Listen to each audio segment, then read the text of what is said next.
तर मित्रांनो, अशा पद्धतीने सरफेस टेन्शनचे 2-3 प्रॅक्टिकल डेमॉन्स्ट्रेशन शिकल्यानंतर आता आपण हे लर्न करायचा प्रयत्न करू की मुळामध्ये कोणत्याही लिक्विडला सरफेस टेन्शन का बरं प्राप्त होतं.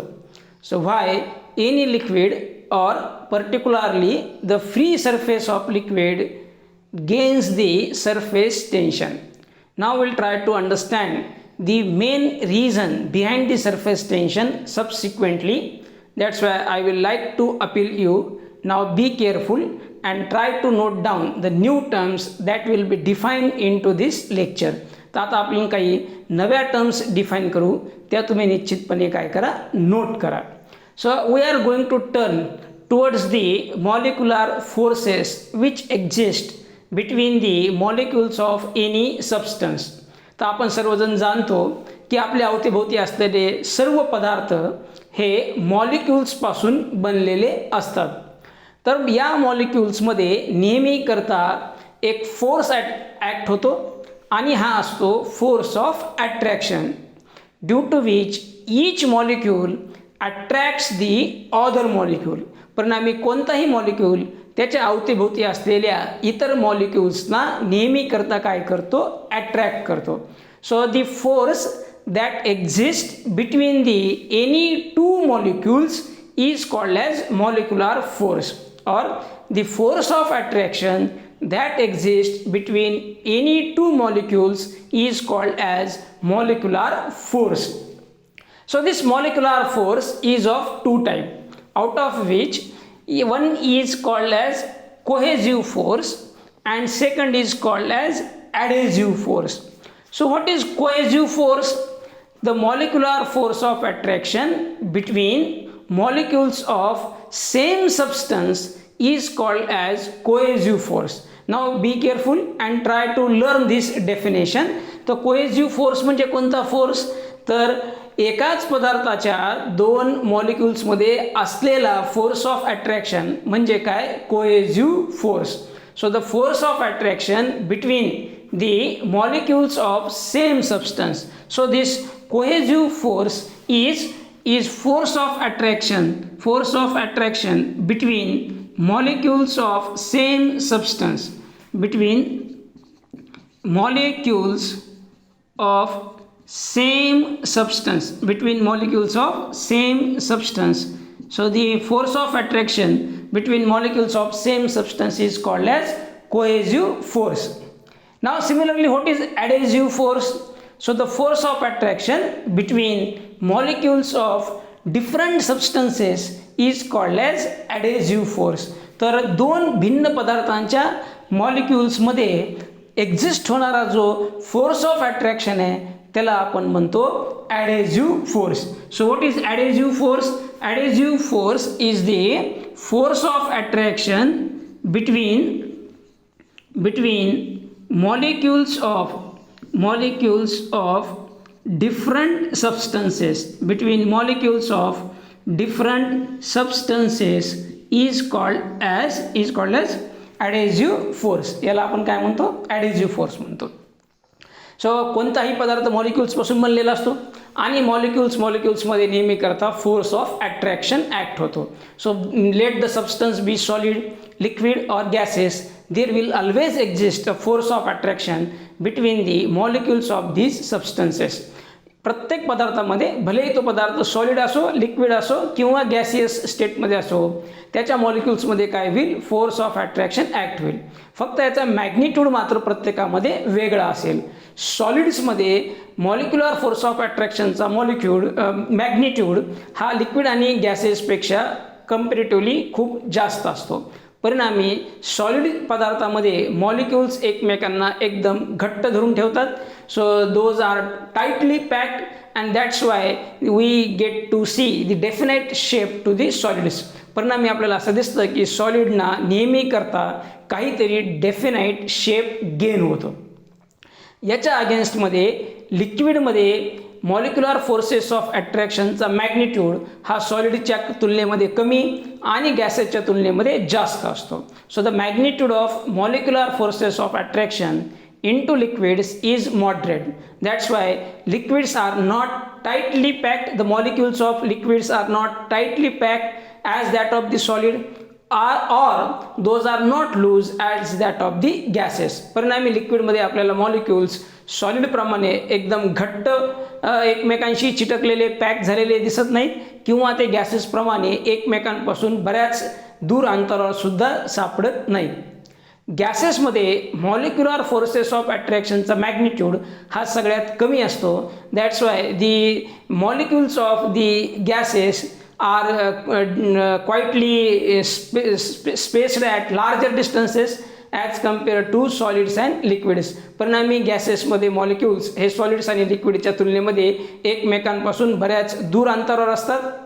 मॉलिक्युलमधला स्पेस गॅसेसमध्ये सगळ्यात जास्त असतो. So this is about the nature of the molecular forces in solids, liquids and gases. So regarding these forces, we are required to learn one more concept, and that is called as range of molecular forces. So third definition that we are required to learn is the range. So what is range of any force or any molecular force? So range is the maximum distance up to which from a molecule up to which its force of attraction can act, or its force of attraction is effective. समजा हा molecule असेल, we are considering this as a molecule. या मॉलिक्यूलपासून जितक्या अंतरापर्यंत त्याचा force of attraction act होतो, किंवा जितक्या अंतरापर्यंत हा इफेक्टिव्ह असतो, त्या अंतराला आपण म्हणतो range. So range is distance. So the maximum distance up to which, see carefully the definition, the maximum distance up to which the force of a molecule can act, or the molecular force is effective. The distance up to which the molecular force of a molecule is effective is called as range. Then fourth thing that we are going to learn is sphere of influence. In this regard, the next important concept is sphere of influence. Sphere of influence. So now what is sphere of influence? Suppose that we consider a molecule as center and take radius equals to range and draw a sphere around this molecule, then this sphere is called as sphere of influence. समजा आपण एक molecule as a centre consider करून त्याच्या range एवढी radius घेऊन त्या मॉलिक्यूलभोवती जर एक स्पियर इमॅजिन करू शकलो, तर त्या स्पियरला आपण म्हणायचं sphere of influence. So we call this to be as sphere of influence. So what is sphere of influence? Sphere of influence is the sphere having any molecule at its center, its radius is equals to molecular range, and then it is drawn around the molecule. So a sphere which is drawn around a molecule by taking radius equals to molecular range is called as sphere of influence. Next important thing that we are going to learn is a surface film. What is a surface film?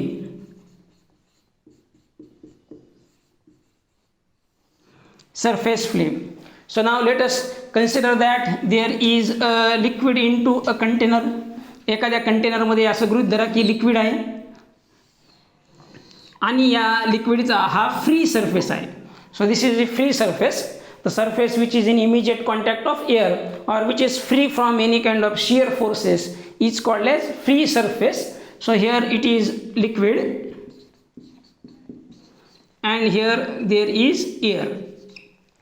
So suppose we consider any point on this surface film and take a distance equal to molecular range below this free surface and then draw a line. Then this film is called as surface film. So this is our surface film. So what is surface film? Surface film is a film or the portion of liquid below the free surface of thickness equal to molecular range is called as surface film. So this is one more concept. So we learn up to the surface film 5 definitions regarding the molecular theory. Now we will try to learn why there exists a tension at the free surface of liquid. So let us consider a liquid filled inside of the container. Here this is the free surface of liquid. Above there is a air. Now we will consider 3 molecules at different places inside of this liquid. आता या लिक्विडमध्ये आपण 3 molecules 3 वेगवेगळ्या ठिकाणी consider करू. So first of all, let us consider that there is a molecule A. So the first molecule that we are considering is our molecule A. You can see where is the molecule A placed. So this molecule A is placed well inside of the liquid. हा molecule A या free सरफेसच्या खाली, surface फिल्मच्याही खाली, बराच आतमध्ये बिलकुल लिक्विडच्या inside आहे. Molecule B हा फ्री सरफेसच्या जस्ट थोडासा खाली, परंतु सरफेस फिल्मच्या आतमध्ये आहे. समजा या ठिकाणापासून R एवढ्या अंतरापर्यंत जर इथे सरफेस फिल्म असेल तर हा मॉलिक्यूल B हा फ्री सरफेसवर नाही आहे, परंतु फ्री सरफेसच्या खाली मॉलिक्युलर रेंजपेक्षा कमी अंतरात आहे. That's why it is inside of the surface film. And now we are going to consider a third molecule which is exactly on to the free surface of this liquid. See हा molecule बरोबर नेमका कुठे आहे तर तो free सरफेसवर आहे. Now we will draw the sphere of influences across all these 3 molecules. या 3 मॉलिक्यूल होतीही त्यांचे स्पियर ऑफ इन्फ्लुएन्स आपण या ठिकाणी काय केलेले आहेत, ड्रॉ केलेले आहेत. Now by observing this sphere of influence you can see that across this molecule A there exists liquid in all direction, the same liquid in all direction. Molecule Aच्या sphere of इन्फ्लुएन्समध्ये जर तुम्ही पाहिलं तर त्याच्या चहूबाजूला, त्याच्या उजवीकडे, डावीकडे, up side, down side, front, backward, in all direction there exists only single substance and it is the liquid. That's why the number of molecules that are present on all side of this molecule A are same. That's why it is being equally attracted by molecular forces in all direction. Molecule Aच्या चहूबाजूला, सर्व बाजूला त्याच्या sphere of इन्फ्लुएन्समध्ये सारख्याच प्रमाणामध्ये molecules आहेत. मॉलिक्यूलचं प्रमाण सगळीकडे सारखं का आहे, त्याचं कारण याच्या स्पियर ऑफ इन्फ्लुएन्समध्ये सगळीकडे एकच पदार्थ आहे आणि तो आहे हा liquid. That's why the molecular density on right of this molecule A, on left of this molecule A, on upside of this molecule A, bottom of molecule A, in front and in backwards, there is same substance having same number of molecules. That's why what will happen, as the number of molecules on all direction is same, the molecule A will be attracted equally in all direction. परिणामी molecule A सर्व बाजूनी समान molecular forces of अट्रॅक्शनने काय होईल, attract होईल. That's why what will happen, all forces will be balanced. याच्या molecule Aवर जितका force right साईडला ॲक्ट व्हायलेला आहे तितक्याच फोर्सनी हा मॉलिक्यूल A लेफ्ट साईडला अट्रॅक्ट व्हायलेला आहे. That's Y these 2 forces will cancel out each other or balance each other. Similarly हा molecule A जितक्या फोर्सनी अपवर्ड ओढला जाईल तितक्याच फोर्सनी तो डाऊनवर्ड सुद्धा ओढला जाईल. So the molecule A will be attracted equally on up side and down side. Similar happen on to the front side and back side. So molecule A is being equally attracted in all direction. In other words, we can say that the molecule A is being acted upon by balanced forces. That's why net resultant force acting on molecule A is equals to 0. So summation of all the molecular forces of attraction acting on molecule A is equals to 0. So molecule A is at equilibrium and will remain balanced at its position. परिणामी molecule ए हा state of इक्विलिब्रियममध्ये आहे, त्याच्यावर कोणताही अनबॅलेन्स्ड force act व्हायलेला नाही, परिणामी तो जिथे आहे त्याच ठिकाणी एकदम स्थिर राहील. Now let us come to molecule B. Molecule बी हा सरफेस फिल्ममध्ये आहे, म्हणजेच या मॉलिक्यूल बी पासून जर आपण त्याचं स्पिअर ऑफ इन्फ्लुअन्स काढलं तर या स्पिअर ऑफ इन्फ्लुअन्सचा बराचसा भाग हा लिक्विडच्या आतमध्ये राहील आणि काही भाग हा लिक्विडच्या बाहेर एअरमध्ये राहील. So as the molecule A lies below the free surface and it does not lie below the free surface more than the molecular range. Free सरफेसच्या खाली आहे, परंतु फ्री सरफेसच्या खाली मॉलिक्युलर रेंजपेक्षा जास्त अंतरावर नाही आहे, मॉलिक्युलर रेंजपेक्षा कमी अंतरावर आहे. इथून इथपर्यंत डिस्टन्स जर मॉलिक्युलर रेंज असेल तर हा मॉलिक्यूल या ठिकाणी आहे, म्हणजेच इथून जर आपण त्याची मॉलिक्युलर रेंज ड्रॉ केली किंवा मॉलिक्युलर रेंज कन्सिडर करून स्पिअर ऑफ इन्फ्लुअन्स ड्रॉ केलं तर या स्पिअर ऑफ इन्फ्लुअन्सचा काही भाग एअरमध्ये जाईल आणि मॅक्झिमम भाग कुठं असेल, लिक्विडमध्ये असेल. नाव व्हॉट विल हॅपन, या स्पिअर ऑफ इन्फ्लुअन्सच्या जितक्या भागामध्ये लिक्विड प्रेझेंट आहे तितक्या भागामध्ये मॉलिक्यूलची संख्या ही डेन्स आहे, मॉलिक्यूल जास्त संख्येने प्रेझेंट आहेत. व्हेर ॲज जेवढा भाग या एअरमध्ये आहे, आपण ऑलरेडी शिकलो की एअरमध्ये molecular forces of attraction weak असतात, दॅट्स वाय एअरमध्ये किंवा कोणत्याही गॅसेसमध्ये मॉलिक्यूल्स हे विरळ संख्येने प्रेझेंट असतात. त्यांची डेन्सिटी ही लिक्विडच्या डेन्सिटीपेक्षा तुलनेने फारच कमी असते. दॅट्स वाय या एवढ्या भागामध्ये या स्पिअर ऑफ इन्फ्लुअन्सचा मॉलिक्यूल बीच्या स्पिअर ऑफ इन्फ्लुअन्सचा जेवढा भाग एअरमध्ये आहे तिथे तुलनेने मॉलिक्यूल्स फारच कमी संख्येने आहेत. याचाच अर्थ या डायरेक्शननी बी मॉलिक्यूलवर मॉलिक्युलर फोर्स ऑफ अट्रॅक्शन कमी ॲक्ट होतं आहे. त्याच्या अगेन्स्टमध्ये या डाऊन साईडमध्ये स्पिअर ऑफ इन्फ्लुअन्सचा जो भाग लिक्विडमध्ये आहे त्या भागामध्ये molecular force of attraction strong आहे. In short, we can say that the molecule B is not equally attracted in all direction by the molecular forces of attraction. Hence, the molecule B is subjected to unbalanced force and the net resultant of this force will be inside of this liquid. So या बाजूला वरच्या बाजूला ओढणारा जो molecular force आहे तो कमी आहे, कारण तिकडे मॉलिक्यूलची संख्या जास्त कमी आहे. स्पिअर ऑफ इन्फ्लुअन्सचा जो भाग लिक्विडमध्ये आहे तिकडे strong molecular force of attraction act होईल, कारण इकडे मॉलिक्यूलची संख्या काय आहे, जास्त आहे. सो इकडे निग्लिजिबल किंवा एअरमध्ये मॉलिक्यूलची संख्या एवढी कमी असते की या स्पिअर ऑफ इन्फ्लुअन्सच्या या भागामध्ये मॉलिक्युलर फोर्स ऑफ अट्रॅक्शन हा एकदम काय असतो, निग्लिजिबल असतो. So practically in this side there will be no force. So the molecule a b will be solely attracted from bottom side. That's why the molecule B is not at equilibrium as that of the molecule A. परिणामी molecule molecule बी हा a प्रमाणे चहूबाजूनी equal फोर्सेसनी attract होत नसल्यामुळे it will not remain in equilibrium and its tendency will be to move in the direction of resultant force. परिणामी याची जी tendency आहे ती रिझल्टंट फोर्सच्या डायरेक्शननी मूव व्हायची असेल. या ठिकाणी रिझल्टंट फोर्सची डायरेक्शन कुठे आहे, so this is inside of this liquid. Resultant force molecule beaver act होणारा हा त्याला कुणीकडे ओढायचा प्रयत्न करेल तर त्याला तो लिक्विडच्या आतमध्ये ओढायचा प्रयत्न करेल.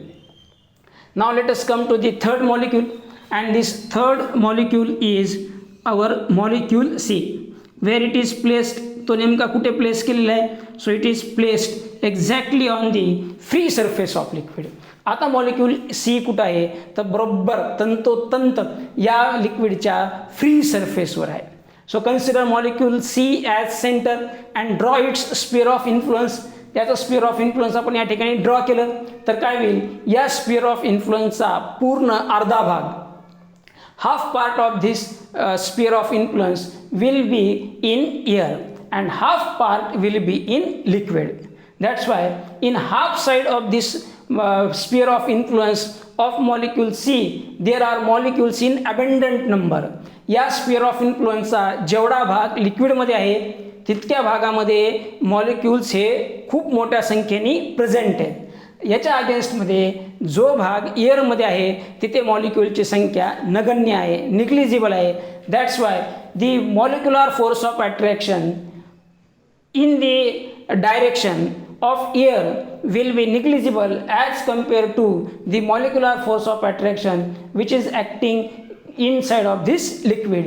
So या लिक्विडच्या आतमध्ये जाणाऱ्या डायरेक्शननी ॲक्ट होणारा मॉलिक्युलर फोर्स ऑफ अट्रॅक्शन हा कन्सिडरेबली लार्ज असेल. या साईडला असलेला molecular force of attraction air मॉलिक्युलची संख्या कमी असल्यामुळे तो कसा राहील, निग्लिजिबल राहील. In turn, the molecule C will not be at equilibrium. C हा molecule equilibriumला राहणार नाही. It will not be at this state of equilibrium because it is not being acted upon by all forces, by equal forces in all direction, and it is being acted upon by unbalanced forces. Molecule C वर अशा पद्धतीने एका डायरेक्शननी खूप जास्त force act होतोय, दुसऱ्या डायरेक्शननी negligible force act होतोय. That's why molecule C is not at equilibrium and the net resultant force acts on the molecule C which is directed inside of this liquid.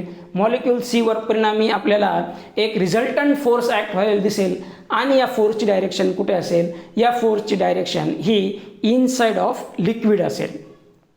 That's why now if we compare these three molecules you will find that molecule A is at rest, molecule B has a little tendency to move inside of liquid, whereas the molecule B has a little tendency to move inside of liquid, whereas this molecule C has a greater tendency to move inside of this liquid because it is acted upon by large unbalanced force. It is also acted upon by unbalanced force which is having less magnitude as that of the C.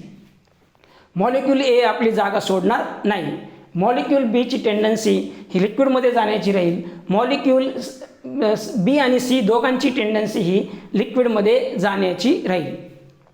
असं फक्त molecule B आणि C बाबतीत होईल का, तर नाही.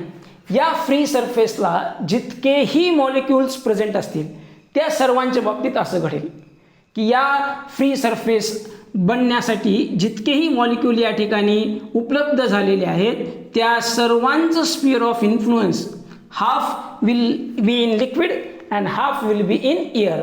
That's why all molecules at the free surface will be acted upon by unbalanced force. The net resultant force will be directed inside of the liquid. Hence these molecules will have a tendency to move inside of the liquid. So free surface ला गेलेल्या प्रत्येक मॉलिक्यूलवर unbalanced force act होईल. या फोर्सची direction लिक्विडच्या आतमध्ये असल्यामुळे या सर्व मॉलिक्यूलची टेंडन्सी ही तिथून निघून ही कुठं जाण्याची असेल, लिक्विडच्या आतमध्ये जाण्याची असेल. That's why they should gain the equilibrium so that those are being equally attracted in all direction by the same force. Equilibrium gain करण्याकरता या सर्व मॉलिक्यूलची टेंडन्सी ही कुठे असेल, लिक्विडच्या आतमध्ये जाण्याची असेल.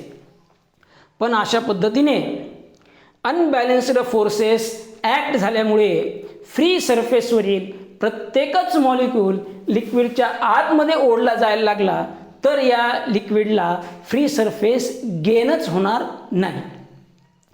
So the liquid will be unable to gain the free surface because as soon as a molecule reaches the free surface it will be acted upon by unbalanced force in downward direction and it will move inside of the liquid. But if liquid is to remain into this container, लिक्विडला जर या कंटेनरचा shape ग्रहण करायचा आहे, या कंटेनरमध्ये राहायचं आहे तर त्याला फ्री सरफेस बनवावाच लागेल. So liquid is required to maintain the free surface. That's why in order to maintain the free surface liquid has to brought some of the molecules from within of liquid to the surface of liquid. परिणामी free surface बनवण्याकरिता लिक्विडला निश्चित प्रमाणामध्ये काही molecules हे लिक्विडच्या आतमधून कुठे न्यावे लागतील, फ्री सरफेसला न्यावे लागतील. आणि हे फ्री सरफेसला सहज नेता येतील का, तर नाही, या फ्री सरफेसवर गेलेल्या मॉलिक्युल्सवर डाऊनवर्ड डायरेक्शननी ॲक्ट होणारा जो नेट रिझल्टंट फोर्स आहे त्याच्या अगेन्स्टमध्ये हे मॉलिक्युल्स फ्री सरफेसला आणावे लागतील. सो एखाद्या फोर्सच्या डायरेक्शनच्या अपोजिट जर आपल्याला कोणत्या एखाद्या वस्तूची मुवमेंट घडवायची असेल तर ती सहजासहजी घडत नाही. त्याकरता आपल्याला काय करावं लागेल, वर्क परफॉर्म करावं लागेल. So the liquid is required to perform work against this net resultant downward force. So in order to maintain the free surface, liquid has to brought some molecules from within of liquid to the free surface of liquid.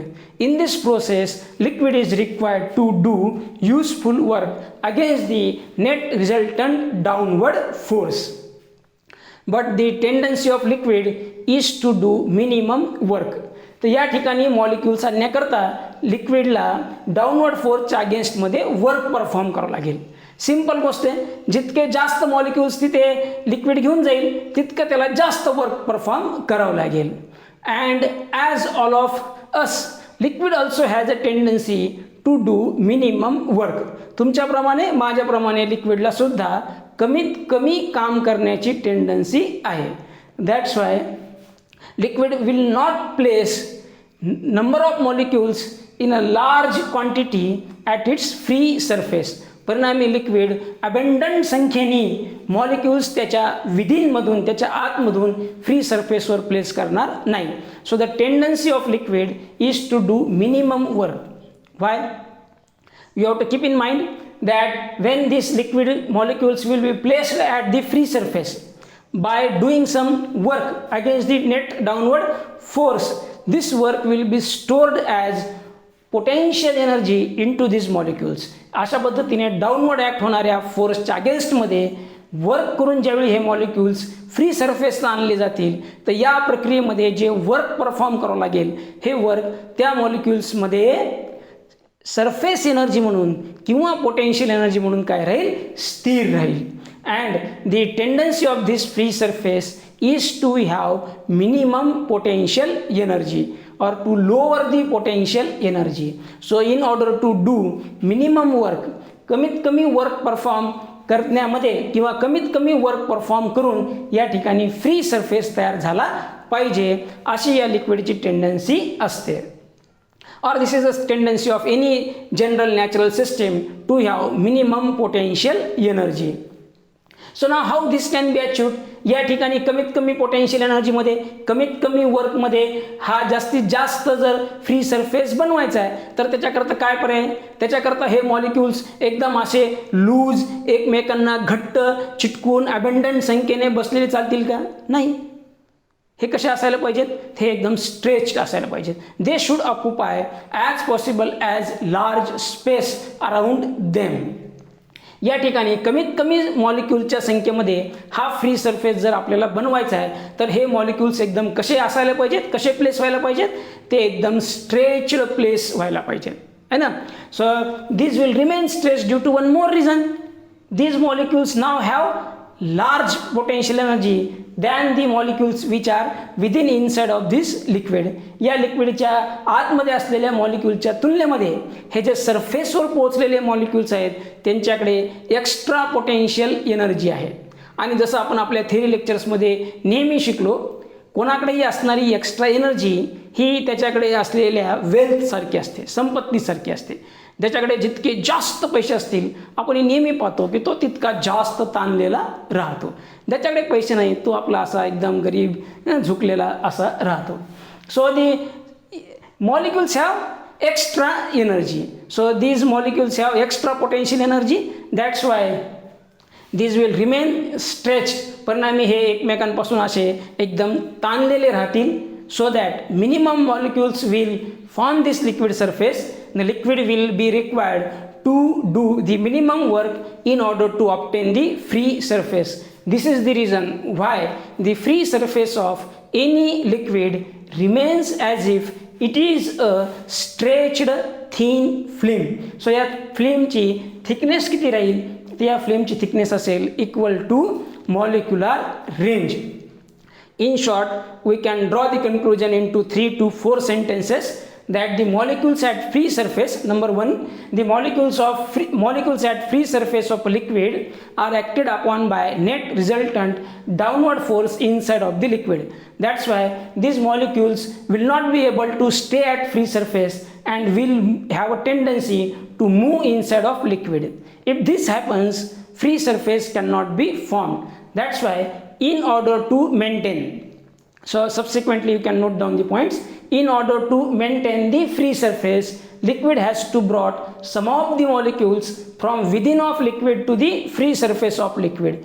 In this process, liquid is required to do useful work against the net resultant downward force. This work done is stored as potential energy or surface energy inside of these molecules. The tendency of liquid is to have minimum potential energy and to do minimum work. That's why the free surface is to be maintained in less number of molecules. The molecules are required to be stretched. So कमीत कमी molecules मध्ये हा free surface पूर्ण करण्याकरिता, व्यापण्याकरता सर्व molecules हे कसे राहायला हवेत, स्ट्रेच्ड राहायला हवेत एकमेकांपासून. समजा हा फ्री सरफेस आपल्याला इथे बनवायचा आहे आणि इथे मॉलिक्यूल जर आपण खूप जास्त संख्येने भरायला लागलो तर ते स्ट्रेच्ड राहू शकतील का? नाही. एखाद्या गर्दीमध्ये आपण एकदम ऐसपैस बसू शकतो का? नाही.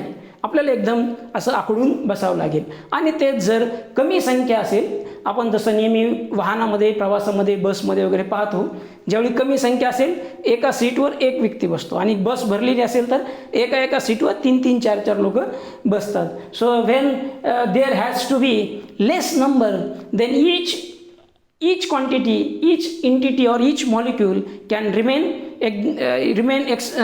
expanded or it can remain stretched. So in order to complete this film in less number of molecules, these molecules are required to be stretched. This is how the free surface of any liquid is stretched thin membrane, and whenever we place anything or any object on any stretched film, it will be acted upon by subsequent force due to this stretchedness, means due to this tension. कोणती गोष्ट stretched आहे म्हणजे त्याच्यामध्ये काय आहे, tension आहे. परिणामी या अशा पद्धतीच्या या स्ट्रेच्ड सरफेसवर जर आपण कोणती लिनियर ऑब्जेक्ट जर प्लेस केली तर या लिनियर ऑब्जेक्टच्या दोन्ही बाजूला या टेन्शनमुळे, या फिल्ममध्ये असलेल्या तणावामुळे काय ॲक्ट होईल, फोर्स ॲक्ट होईल. This is called as force due to surface tension. So this is the explanation behind the surface, why liquid gets the surface tension. So for subsequent bits from this chapter, keep watching our next video. Till then, thank you.